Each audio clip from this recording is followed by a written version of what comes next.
Kung titignan mo yung pupuntahan, di ba parang malayo? Pero pag lilingunin mo yung pinanggagalingan, malayo ka na.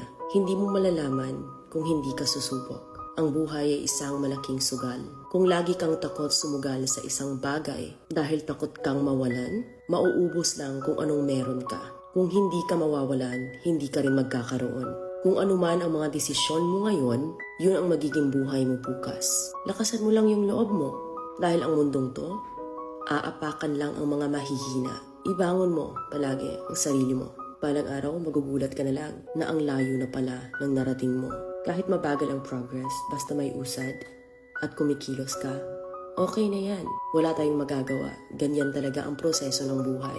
Lahat tayo nakakaranas ng hirap. Hindi natin alam kung hanggang kailan tayo dito sa mundo. Kaya mas piliin mo maging mabuting tao. Ang pinakayaman na maituturing natin sa sarili ay ang ating mga pangarap. Kapag handa kang abutin yung mga pangarap mo, hinding-hindi ka maghihirap. Kung lagi kang may pinagdaanan sa buhay or pagsubok, pruweba lang yan na isa kang magiting na sundalo. Sa mga pagsubok, diyan ka aangat, diyan ka babaguhin. Yung tatag mo kung paano ka mag-ayos ng problema. Hindi ka magtatagal sa mundo. Lubos-lubusin mo na. Gawin mo yung mga bagay na handang iangat ang sarili mo. Huwag mo isipin yung mga sinasabi ng iba at huwag na huwag kang panghihinaan ng loob dahil lahat ng tao ay may iba't ibang desisyon at iba't ibang sitwasyon. Huwag ka lang mawalan ng pag-asa. Hindi mo naman kailangan madaliin lahat.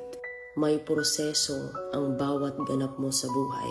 Alam mo kung ano yung nakakapagod? Ang palaging patunayan ang sarili mo sa ibang tao. Sa mundong to, piliin mo ang hindi magarbo. Keep it low-key ka lang. Simple.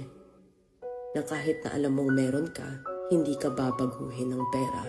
Kasi lahat ng yan ay isang pansamantala lang. Pagpatuloy mo lang. Kung may pangarap ka, makakarating ka.